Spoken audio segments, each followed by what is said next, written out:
বিরোধী দলের টার্গেট হচ্ছে সালাউদ্দিন সাহেব। আমার মনে হয় যে এই টার্গেট থেকে সরে এসে ওনারা রিয়েল অর্থে যেখানে যেখানে সমস্যা হচ্ছে সেগুলো তুলে ধরা উচিত। সালাউদ্দিন আহমেদকে ওনারা অ্যাটাক করতে পারেন ওই জায়গায় যে আপনি যে মন্ত্রণালয়ের দায়িত্বটা নিয়েছেন, আইন শৃঙ্খলা পরিস্থিতি ভালো হয় নাই, এখনো পুলিশ আগের মতো আছে, পুলিশ এখনো ঘুষ খায়, পুলিশ এখনো সরকারি দলের কথাবার্তা নিয়ে চলে, পুলিশ এখনো জনগণকে হেনস্থা করে। এটা বিরোধী দলেরই ব্যর্থতা যে তাদের মধ্যে ভালো পার্লামেন্টারিয়ান নাই, তাদের বিরোধী দলীয় নেতা সহ অনেকে আছে মানে কাঁচা লোক, মানে এটা অভিজ্ঞতায় কাঁচা। Police officer is one of the most difficult, dangerous and idealistic profession in the world. এইটা সবচেয়ে ডিফিকাল্ট, সবচেয়ে ডেঞ্জারাস এবং সবচেয়ে idealistic. Benazir unfortunately he was dangerous and difficult but not idealistic. Politics is a very nasty game, ঠিক আছে? It's a very nasty game. আপনি এটা কুল কিনারে করতে পারবেন না, সো ন্যাস্টি। হ্যাঁ, কে কখন কোন ইকুয়েশন থেকে কি করতেছে না করতেছে। হ্যাঁ, যেমন ধরেন একটা প্রশ্ন তো আমি করতেই পারি, সেটা হচ্ছে যে এই 2-2.5 বছর পরে কেন গ্রেপ্তার? সে তো দুবাইতে ছিল, তার তো ওখানে রিয়েল এস্টেট বিজনেস আছে, তার নানা রকম বিজনেস আছে। Why after 2.5 years?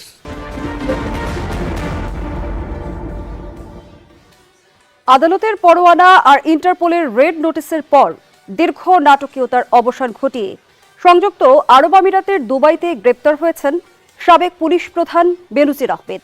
ক্ষমতাচ্যুত সরকারের আমলে বিপুল অবৈধ সম্পদ অর্জন, অর্থ পাচার, জমি দখল থেকে শুরু করে শাপলা চত্বর ও মানবতা বিরোধী অপরাধের মতো গুরুতর সব অভিযোগ এখন তার বিরুদ্ধে। স্বরাষ্ট্রমন্ত্রী জানিয়েছেন তাকে দ্রুতই দেশে ফিরিয়ে আনা হবে। দুর্নীতি ও ক্ষমতার অপব্যবহারের এই বিচার কি তবে এক নতুন দৃষ্টান্ত স্থাপন করতে যাচ্ছে? এদিকে বাজেট ঘিরে উত্তপ্ত সংসদ।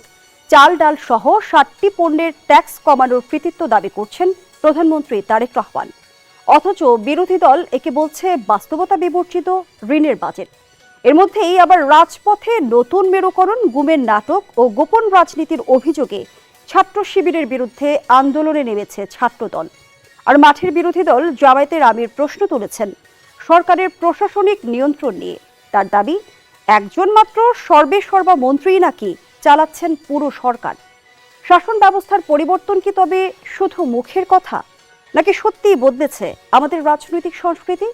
ক্ষমতার প্রভাব আর আধিপত্যের এই চেনা বৃত্ত থেকে বের হওয়ার পথ কোথায়? ক্ষমতার রাজনীতি ও বেনজির গ্রেপ্তার, এই শিরোনামে আজকের আলোচনায় সাথে আছি আমি ফারনাজ জুই। দর্শক সবাইকে আমন্ত্রণ জানিয়ে শুরু করছি নিউজ 24 এর নিয়মিত আয়োজন জনতন্ত্র গণতন্ত্র। নিবেদন করছে RICL স্টিল। আজকের আলোচনায় পর্যায়ক্রমে আমার সঙ্গে যুক্ত হবেন দুজন সম্মানিত অতিথি। চলুন পরিচিত হই। স্টুডিওতে আছেন আনিস আলমগীর, সিনিয়র সাংবাদিক। দর্শক জানিয়ে রাখতে চাই কিছুক্ষণের মধ্যেই আমাদের সঙ্গে যুক্ত হবেন মাহবুব কামাল, সিনিয়র সাংবাদিক। জনাব আনিস আলমগীর, স্বাগত জানাচ্ছি আপনাকে। যেমনটি বলছিলাম যে স্বরাষ্ট্রমন্ত্রী জানালেন বেনজির গ্রেপ্তার হয়েছে, এবং আমরা যদি বিগত এক দশকের তথ্য তুলে ধরি, আমরা দেখেছি এক দশকে বেনজির ছিলেন সমালোচনা ও বিতর্কের কেন্দ্রে। এবং বিশ্লেষকরা যে বিষয়টি বরাবরই বলে এসেছেন যে স্বাধীন বাংলাদেশের ইতিহাসে কোনো পুলিশ প্রধান এতটা দৃশ্যমান, প্রভাবশালী ও রাজনৈতিকভাবে আলোচনায় ছিলেন না। এবং এই যে আমরা দেখলাম যে স্বরাষ্ট্রমন্ত্রী জানিয়েছেন যে তাকে দ্রুতই দেশে ফিরিয়ে আনা হবে, এর মধ্য দিয়ে কি ক্ষমতার অপব্যবহারের এই বিচার নতুন দৃষ্টান্ত স্থাপন করতে পারবে?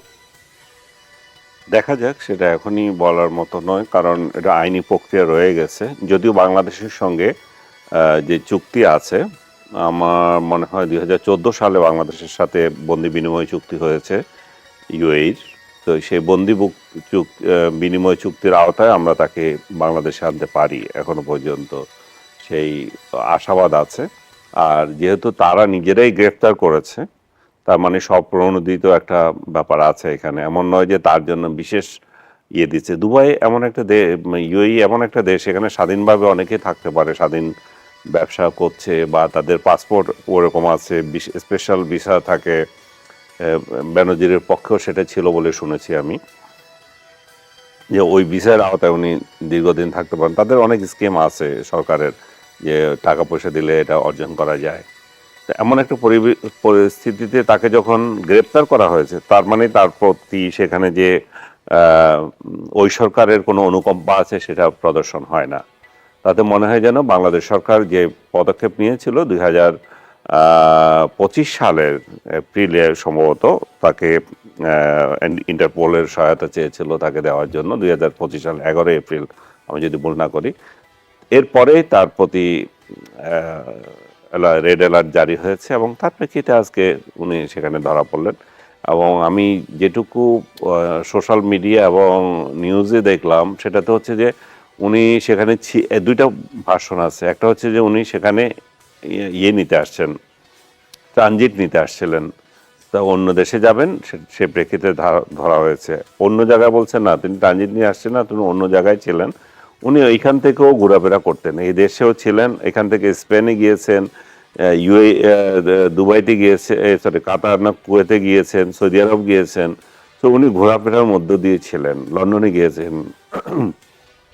জানি না এখন কোন আমরা যেহেতু এখন তাৎক্ষণিক অবস্থায় আমরা এগুলো মন্তব্য করতেও পারছি না, কিন্তু মূল বিষয় হচ্ছে যে উনি গ্রেপ্তার হয়েছেন। এবং আপনি যেটা বলছিলেন এর থেকে বড় প্রভাবশালী আর কাউকে গ্রেপ্তার করেছে কিনা, গ্রেপ্তার তো এই সরকারের আমলে বিগত 5 আগস্টের পরে আরো 2জন আইজি গ্রেপ্তার হয়েছেন। শহীদুল সাহেব গিয়েছেন, মামুন সাহেব গ্রেপ্তার হয়েছেন, যিনি একেবারে সর্বশেষ ক্ষমতায় ছিলেন।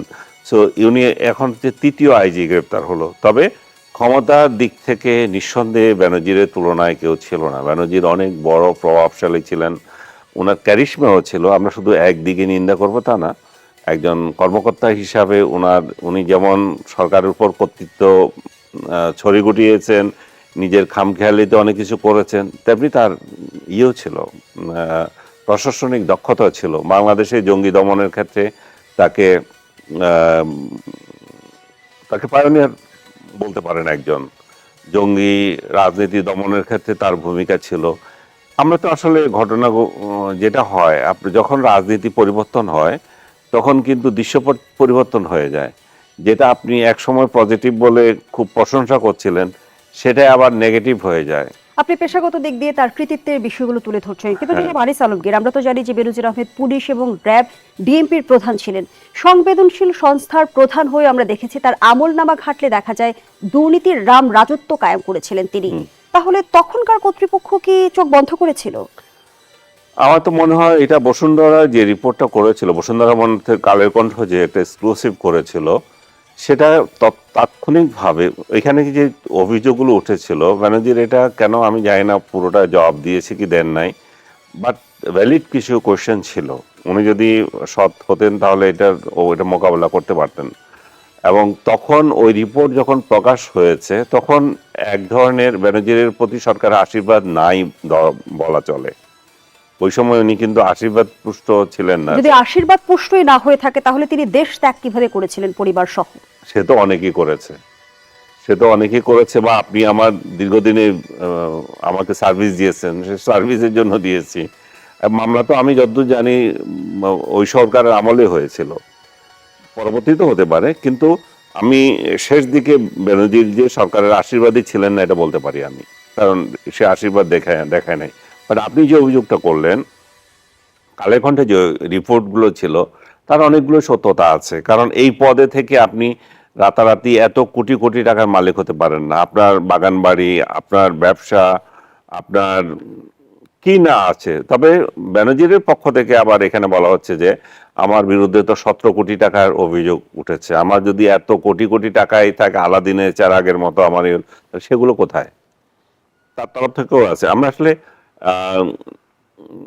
তার বক্তব্য যদি এখানে ভালোভাবে আসতো তাহলে বোঝা যেত, কিন্তু এটাতে কোনো সন্দেহ নাই যে ব্যানার্জির ক্ষমতার অপব্যবহার করেছে, ব্যানার্জির সম্পত্তি নিয়ে প্রশ্ন আসছে। কিন্তু আবার ওইটাও যেটা আমি আগে বললাম, ব্যানার্জির কিছু কাজ ভালোও ছিল। বিশেষ করে 5 আগস্টে হেফাজতের তাণ্ডবে 2টা ভার্সন। একটা হচ্ছে সেদিন যদি ব্যানার্জির পদক্ষেপ না নিত তাহলে ঢাকা শহর কি আবার হালাকু খানের আক্রমণের মতো যেরকম পরিস্থিতি তৈরি হয়েছিল সেই একই স্টাইলে তছনছ হতো কিনা। আবার আরেকটা হচ্ছে যে ব্যানার্জির এই পদক্ষেপ নিয়ে শত শত লোকের আহত করেছে, নিহত করেছে, এইসব আরেকটা ভার্সন আছে। কিন্তু দুর্ভাগ্য হচ্ছে যে আজ পর্যন্ত কতজন নিহত হয়েছে হেফাজত সেই তালিকাটা দিতে পারেনি। এবং বর্তমান সরকার সেটাকে আবার তাদের প্রায়োরিটির মধ্যে নিয়েছে, এটা নিয়ে রিসেন্টলি মামলা হয়েছে। আমরা জানি না এরা সেটা উদ্ঘাটন করতে পারবে কিনা। যদি উদ্ঘাটন করে তাহলে মানুষের মধ্যে মানুষ একটা স্বস্তি পাবে যে এরকম একটা ঘটনা যে ঘটলো তার আসল কাহিনী কি, আসল চিত্র কি। কিন্তু আমি ওই রাতের ঘটনা আমার এটুকু মনে আছে যে বিভীষিকাময় পরিবেশ ছিল সেটাতে সরকারি পদক্ষেপ যদি না নেওয়া হতো তাহলে রাজধানীর কি পরিস্থিতি হতে যায় না। সরকার তো অসংখ্য টিকতোই না। ধন্যবাদ জানাচ্ছি জনাব আনিস আলমকে। দর্শক জানিয়ে রাখতে চাই ইতিমধ্যে আরো একজন অতিথি আমাদের সঙ্গে যুক্ত হয়েছেন, মাহবুব কামাল, সিনিয়র সাংবাদিক। স্বাগত জানাচ্ছি আপনাকেও। জনাব মাহবুব কামাল, ইতিমধ্যে আপনি অবগত আছেন দুবাইতে বেনজির আহমেদ গ্রেপ্তার হয়েছেন এবং স্বরাষ্ট্রমন্ত্রী যেমনটি জানালেন, বেনজির আহমেদকে ফেরাতে গ্রেপ্তারের তারিখ থেকে 30 দিনের মধ্যে কূটনৈতিক চ্যানেলের মাধ্যমে আনুষ্ঠানিক প্রত্যর্পণ অনুরোধ পাঠাতে হবে। কিন্তু রেড নোটিশ যদি আমরা উল্লেখ করি, সেখানে কিছু প্রক্রিয়াও তো অনুসরণ করতে হয়। যেমন এখন বাংলাদেশকে প্রমাণ করতে হবে বেনজিরের বিরুদ্ধে মামলা রাজনৈতিক প্রতিহিংসার নয়, এটি দুর্নীতি, অবৈধ সম্পদ, জালিয়াতি, মানি লন্ডারিং বা সংশ্লিষ্ট অপরাধের বিচারিক প্রক্রিয়া। একই সঙ্গে দেখাতে হবে বাংলাদেশে তিনি ন্যায় বিচার পাবেন। সব প্রক্রিয়া অনুসরণ করে বেনজিরকে ফিরিয়ে আনা সম্ভব হবে কি? দেখেন, কোন পৃথিবীতে কোনো কিছু অসম্ভব না। If you are on the right track, আপনি কোনো কিছু অসম্ভব না। কঠিন, there are many things which are difficult but not impossible. দেখেন, বেনজির এইটা তাকে রাজনৈতিক প্রতিহিংসার শিকার হয়েছেন কিনা ইত্যাদি, these are all beyond questions. এগুলি নিয়ে বিতর্ক করার কিছু নাই। He was a criminal in the first case. এবং ওই যে লর্ড এলটনের একটা কথা আছে যে পাওয়ার করাপ্টস, অ্যাবসোলিউট পাওয়ার করাপ্টস অ্যাবসোলিউটলি। তো বেনজির এনজয়েড অ্যাবসোলিউট পাওয়ার এবং অ্যাবসোলিউট পাওয়ার তাকে অ্যাবসোলিউট করাপ্ট করছিল। অ্যাবসোলিউট পাওয়ার এনজয় কখন করতে পারে? করতে পারে সে রাষ্ট্রের পক্ষ থেকে সহযোগিতা পাইছে, অথবা যে কোনো কার্যকারণ আমরা খুঁজবো না, আমরা দেখব যে সে কি করছে। এবং তার পাওয়ার এমন যে আমি একবার এটিএন নিউজে একটা টক শোতে, সেও ছিল, সারা কাওরান বাজার পুলিশে ভরে গেছে। হি ওয়াজ দেন পুলিশ কমিশনার, ডিএমপি, মানে ডিএমপি কমিশনার। মানে পুলিশে জায়গা পাওয়া যায় না এরকম। মানে যেহেতু বস আসছে, সব পুলিশ দিয়ে ভর্তি হয়ে গেছে কারণ বাজার। এরকম পাওয়ার সে এনজয় করছে। এবং মানে এই যে তার দুর্দণ্ড প্রতাপ, এইটা কিন্তু শেখ হাসিনার আমলের শেষ দিকে কিন্তু এইটা উনি এক্সপোজ হয়ে গেছিলেন। তার যে দুর্নীতি, এটা কিন্তু 5ই আগস্টের পরে তা কিন্তু না। হি ওয়াজ এক্সপোজড বিফোর 5th অগাস্ট। হ্যাঁ, এবং তার সম্পদ কি আছে না আছে, গোপালগঞ্জে অমুক জায়গায় টুমুক জায়গায়, এবং দুবাইতে কি আছে, এগুলো আগেই হয়ে গেছে। এই যে এক্সপোজড হলো, সেটা কি আসলে লোক দেখানো ছিল? কারণ আমরা দেখলাম একদিকে এক্সপোজড হলো, আবার তাকে আবার সেফ এক্সিটও দেওয়া হলো। না, এইটা দেখেন, politics is a very nasty game. ঠিক আছে, it's a very nasty game. আপনি এটা কুল কিনারা করতে পারবেন না, সো ন্যাস্টি। হ্যাঁ, কে কখন কোন ইকুয়েশন থেকে কি করতেছে না করতেছে। হ্যাঁ, যেমন ধরেন একটা প্রশ্ন তো আমি করতেই পারি, সেটা হচ্ছে যে এই 2-2.5 বছর পরে কেন গ্রেপ্তার? সে তো দুবাইতে ছিল, তার তো ওখানে রিয়েল এস্টেট বিজনেস আছে, তার নানা রকম বিজনেস আছে। Why after 2.5 years? তাই না? কেন? ফলে politics is a very nasty game, এবং এইটা কে কখন কোনটাকে ক্যাপিটালাইজ করবে, ক্যাশ করবে, এইটা ইউ নেভার নো। ঠিক আছে, কথাটা হচ্ছে যে বাঁচতে পারে নাই, কি বলে যে বেনজির বাঁচতে পারে নাই। এবং ওই যে আমি কিছুক্ষণ আগে একটা টক শোতে ছিলাম, পৃথিবীর ইতিহাসে একটা তত্ত্ব আছে, সেটা এত নির্ভুল একটা তত্ত্ব বোধহয় আর নাই। সেটা হচ্ছে নিউটনের 3য় সূত্র, to every action there is an opposite and equal reaction. হ্যাঁ, এবং আমি নিউটনের বাড়িতে গেছিলাম ইংল্যান্ডে, ওখানে লেখা আছে the world has changed here, পৃথিবী এখানেই পরিবর্তিত হয়েছিল। আসলে উনি পৃথিবীটা অনেক চেঞ্জ করে দিয়ে একটা ধাক্কা দিয়ে অনেক দূর আগে গেছেন। তার যে গতিসূত্র 3 নম্বর, to every action there is an opposite and equal reaction. এবং এই যে বেনজিরের যে অ্যাকশনগুলো, সেগুলো এখন অপোজিট অ্যান্ড ইকুয়াল রিঅ্যাকশন হবে। এইটা তা না হলে নিউটনের 3য় সূত্র ভুল প্রমাণিত হবে। ঠিক আছে, আপনি যাই করেন না কেন, আপনি যদি ফিজিক্যাল পানিশমেন্ট নাও পান, আপনি মেন্টাল পানিশমেন্ট পাবেন। আপনাকে অনুতাপ করতে হবে আপনার কি বলে অপকর্মের জন্য। দেখা গেল অনেকে কিন্তু ওই যে কি বলে বিচার এসকেপ করে, কিন্তু সে যে মানসিক পীড়নে ভুগে, ওটাও কিন্তু একটা শাস্তি, ওইটাও একটা ইকুয়াল রিঅ্যাকশন, মানে রিঅ্যাকশন।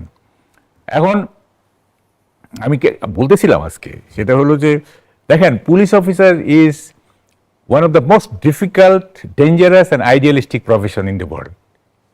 এইটা সবচেয়ে ডিফিকাল্ট, সবচেয়ে ডেঞ্জারাস এবং সবচেয়ে আইডিয়ালিস্টিক।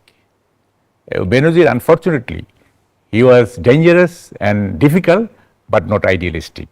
হ্যাঁ, ওই শেষেরটা তার ছিল না। হি ওয়াজ ডেঞ্জারাস অ্যান্ড ডিফিকাল্ট, এবং যে কারণে তাকে দেশ থেকে চলে যেতে হয়েছে এবং তাকে এখন বিচারের মুখোমুখি হইতে হবে।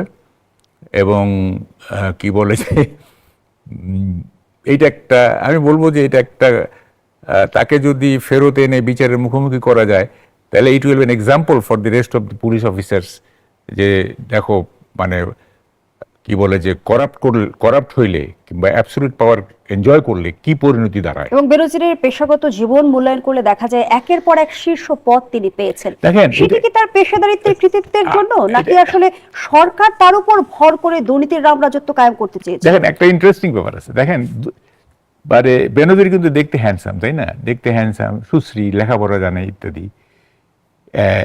এখন দেখেন, এই লোকটা লেখাপড়া জানা এবং দেখতে হ্যান্ডসাম ইত্যাদি, সেই লোকটা যে এত পঙ্কিল হয়ে গেল, ওই যে আমি বলি যে face is the index of mind but reverse. মানে ফেস আপনার মনের ইন্ডেক্স বটে, কিন্তু বেনজিরের ক্ষেত্রে এটা রিভার্স হয়ে গেছে। ওই চেহারা, ওই লেখাপড়া কিন্তু তার এই কুকর্মের সাথে যায় না, ঠিক আছে? এবং এটা একটা অদ্ভুত ক্যারেক্টার।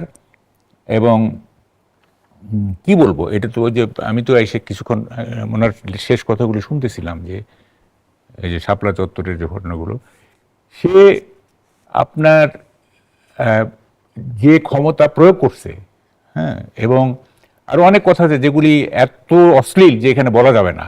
হ্যাঁ, এখানে বলা যাবে না, আমি জানি তার অনেক কাহিনী আছে যেগুলি বলা ভদ্রতা চিত নয় আর কি। নৈতিক স্খলনের জায়গা তিনি নৈতিক সাবিত স্খলন করতে চাচ্ছেন। আছে, এবং দু একজন নায়িকা আছে যাদের শুটিং এ উনি পুলিশ পাঠাইতেন, মানে তার সিকিউরিটির জন্য। ঠিক আছে, এটা আমি জানি। সে সঙ্গে পাসপোর্ট কেলেঙ্কারির তথ্য আমরা জেনেছি, যাই হোক, ভুয়া পিএইচডি ডিগ্রি অর্জনের তথ্য আমরা জেনেছি। হ্যাঁ, এই যে corrupt like anything, is corrupt like anything. তো এখন দেখেন, আমি বলতেছিলাম আজকে রিপিট হয়ে যাচ্ছে কথা, সেটা হচ্ছে যে বেনজির কি বলছে উইল ফরগেট, বেনজির কি করেছে will forget, but will not forget what Benazir made us feel. আমাদের যে অনুভব করেছে যেটা, সেটা আমরা কখনো ভুলবো না। সে কি বলছে আমরা ভুলে যাব, হয়তো কি করছে আমরা ভুলে যাব, বাট এই যে উনি আমাদেরকে যে যে অনুভবটা দিছেন, হ্যাঁ, এই যে কি বলে যে শক্তি, সামর্থ্য এবং প্রতাপ, হ্যাঁ, এই যে অনুভূতি দিছে আমাদের, এইটা আমরা কখনো ভুলবো না। ইটস এন এক্সাম্পল, হ্যাঁ, ফর এভার। এবং হি শুড বি প্রসিকিউটেড। এবং তার এই বিচারটা শুধুমাত্র যে তার পাপের বিচার হবে তা না, এইটা থেকে সবাই শিক্ষা নেবে যে পাওয়ার এনজয় করলে এবং অ্যাবসলিউট পাওয়ার এনজয় করলে কি পরিণতি যায়। নিউটনের তৃতীয় সূত্র সবার ক্ষেত্রে প্রযোজ্য, সবার ক্ষেত্রে প্রযোজ্য হবে, ঠিক আছে? পুলিশের জন্য প্রযোজ্য হবে, পলিটিশিয়ানদের জন্য প্রযোজ্য হবে, আমলার জন্য প্রযোজ্য হবে, সবার জন্য প্রযোজ্য হবে। যদিও দৃষ্টান্ত আমরা স্থাপন করতে হ্যাঁ করতে হবে। এবং শুধু এটা এটা অনেকে বলে কি, আরে উনি তো সারা জীবন ক্রাইম করছে, তারপর শেষে তো ভালোই, তার তো কোনো শাস্তি হইল না। না, শাস্তি হয়েছে তার, ওই শাস্তি আমরা দেখি নাই। তার যে মানসিক পীড়ন, ওইটা আমরা দেখি নাই। হ্যাঁ, পালিয়ে আছে, যে দেশ থেকে পালিয়ে আছে অনেকে, তাই না?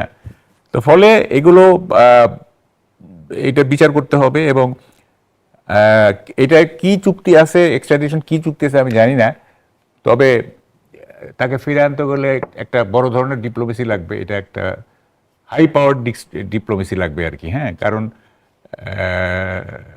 দুবাইতে অনেক ক্রিমিনাল কিন্তু ওখানে লুকিয়ে আছে। হ্যাঁ, অনেকেই, Dubai is a hub for the criminals. হ্যাঁ, মানে অর্থনৈতিক ক্রিমিনালদের একটা হাব দুবাই। তো ফলে ওখানে কিভাবে আনবে না আনবে জানি না, তবে he should be taken in to his own country and he should be prosecuted. হ্যাঁ, এবং এটা ন্যায় বিচারের স্বার্থে এবং মানে কি মানবতার স্বার্থে। হ্যাঁ, এবং যাতে অন্য, দেখেন এখানে কিন্তু অনেক মানে দুঃসংবাদও আছে। যেমন ধরেন যে আমি বলতেছিলাম, রিপিট হয়ে যাচ্ছে সব কথা, সেটা হলো যে Benazir serve the purpose of Awami League, তাই না?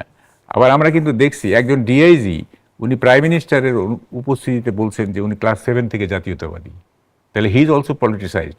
এবং উই নেভার নো এই পুলিশ অফিসার কি করবে। হ্যাঁ, ইন দ্য নিয়ার ফিউচার উনি কি করবেন আমরা তো জানি না, কারণ উনি তো বলতেছেন যে উনি জাতীয়তাবাদী আদর্শের বিরুদ্ধে, যেখানে তার আগের দিন প্রাইম মিনিস্টার বলছে যে আমরা দলীয় পুলিশ চাই না, আমরা কি বলে যে পলিটিসাইজ পুলিশের, তার পরের দিনই কিন্তু করছে এবং তাকে শোকজও করা হয় নাই। হ্যাঁ, তাকে যে একটা করা, তো ফলে দলীয় পুলিশ আওয়ামী লীগ আমলে ছিল, ডেফিনেটলি ছিল, এখনো যদি দলীয় পুলিশ থাকে, হ্যাঁ, তাহলে তো সেটা দুঃখজনক, তাহলে 5ই আগস্টের যে স্পিরিট সেটা গেল বই, তাই না? ফলে এই জিনিসগুলো খেয়াল রাখতে হবে যে আমি একটা কথা প্রায়ই বলি, সেটা হচ্ছে জুডিশিয়ারি এবং পুলিশ এই দুইটা যদি প্রপারলি ফাংশন করে, ইন্ডিপেন্ডেন্টলি ফাংশন করে, সোসাইটির half of the crime will be eliminated, half of the battle is done. ঠিক আছে, পুলিশ ক্রাইম তদন্ত করবে, চার্জশিট দিবে, জুডিশিয়ারি নিরপেক্ষ বিচার করবে, ব্যাস হয়ে গেল, তো আর তো কিছু লাগে না। ঠিক আছে, তো কিন্তু আমরা আনফরচুনেটলি ইতিমধ্যে দেখছি যে বেনজিরের এই আটকের ঘটনায় কিন্তু রাজনৈতিক অঙ্গনে নানা প্রতিক্রিয়া দেখা যাচ্ছে। যেমনটি জামায়াতের আমির বলেছেন, বেনজিরের আটক সরকারের কৃতিত্ব নয়, এটা ইন্টারপোলের কৃতিত্ব। এবং তিনি আরো বলেন, বেনজিরের বিরুদ্ধে রেড অ্যালার্টও বর্তমান সরকার জারি করে নাই। কিন্তু এই প্রশ্নগুলোর বাইরে আমি আরেকটি প্রশ্ন রাখতে চাই যে আন্তর্জাতিক অঙ্গনে বাংলাদেশের ইমেজের উপর কোনো প্রভাব ফেলবে কিনা এই বেনজিরের আটকের ঘটনা, প্রশ্ন রাখছি। বিরতির পর ফিরছি। দর্শক, জনতন্ত্র গণতন্ত্রের রিপোর্ট একটা বিরতি দিচ্ছে। আবার আমন্ত্রণ, দেখছেন নিউজ 24 নিয়মিত আয়োজন জনতন্ত্র গণতন্ত্র, নিবেদন করছে আরআইসি স্টিল। আমরা আবারও ফিরছি আলোচনায়। জনাব মাহবুব কামাল, যে প্রশ্নটি রেখে বিরতিতে গিয়েছিলাম, বেনজির আহমেদের আটক সরকারের কৃতিত্ব নয়, এটি ইন্টারপোলের কৃতিত্ব বলে মন্তব্য করেছেন জামায়াতে ইসলামীর আমির ও জাতীয় সংসদের বিরোধী দলীয় নেতা ডাক্তার শফিকুর রহমান। তিনি আরো বলেছেন, বেনজিরের বিরুদ্ধে রেড অ্যালার্টও বর্তমান সরকার জারি করে নাই। তিনি দুবাই কারাগারে থাকবেন নাকি দেশে আনা হবে তা সরকারের সদিচ্ছার উপর নির্ভর করছে। এই বিষয়টি নিয়ে আপনার মন্তব্য জানতে চাই। সেই সঙ্গে আরো একটি প্রশ্ন যুক্ত করেছিলাম, বেনজিরের আটক বাংলাদেশের আন্তর্জাতিক ইমেজের উপর কোনো প্রভাব ফেলবে কিনা? না, প্রথম কথা হচ্ছে এই যে জামাতের আমির যেটা বললেন না, আচ্ছা, রেড অ্যালার্ট জারি করছেন কি না করছেন, এগুলি এইসব বিতর্ক কেন, তাই না? দেখেন, আমাদের রাজনীতিবিদরা হয়েছে না খুদ ধরা ননদ, বুঝছেন? ওই ভাবির খুদ ধরতেই হবে। ননদরা যেরকম রেডি হয়ে থাকে যে ভাবির সব কিছুতেই খুদ ধরবে। আচ্ছা, লোকটা এত অ্যারেস্ট হয়েছে, তাই না? কি কারণে অ্যারেস্ট হয়েছে, এটা গভর্নমেন্টের কতটুকু এখানে ইনিশিয়েটিভ ছিল বা কি ছিল না, এটা তো এই বিতর্ক তুলে লাভটা কি, তাই না? অ্যারেস্ট হয়েছে, এটাই বড় কথা, তাই না? এবং প্রত্যেকটা জিনিসকেই আপনার প্রত্যেকটা বিষয়কে দেখবেন বিরোধী দল আপনার একটা না একটা কিছু বলবেই, হ্যাঁ, বলে এটাকে বিতর্কিত করার চেষ্টা করবে। সরকারও তাই, বিরোধী দলের সব কিছু সরকার বিতর্কিত করবে, আবার কি বলে সরকারের সব কিছু বিরোধী, এইটা একটা খেলা হয়ে গেছে আর কি, হ্যাঁ, খুদ ধরার মানসিকতা। আরেকটা যেটা আপনি বললেন সেটা হলো যে হ্যাঁ, ইন্টারন্যাশনালি তো একটা ইমেজের ব্যাপার আছে। কারণটা হচ্ছে যে বেনজির তো আপনার পুলিশের সর্বোচ্চ পদ অলঙ্কৃত করছিল, হি টপ দি পুলিশ কি বলে যে অর্গানাইজেশন, এবং আইজিপি ছিলেন উনি। তো ফলে একটা দেশের আপনার পুলিশের যে প্রধান এবং র্যাব নামক যে একটা বিতর্কিত যে কি বলে যে আইন শৃঙ্খলা বাহিনী, তারও প্রধান ছিলেন উনি, তাই না? ফলে এই ধরনের একটা শীর্ষ পদের লোক যখন এত দুর্নীতির অভিযোগে অভিযুক্ত হয়, তখন তো এটা একটা ইমেজের প্রশ্ন, অবশ্যই ইমেজের প্রশ্ন আসে। যে তাহলে কি মানে খোদ আইজিপি এরকম করছে বা খোদ র্যাবের ডিজি এরকম করছে, তাই না? দিনের পর দিন দুর্নীতি, ক্ষমতার অপব্যবহার করে তিনি রাষ্ট্রীয় শুদ্ধাচার পুরস্কার পর্যন্ত পেয়েছেন।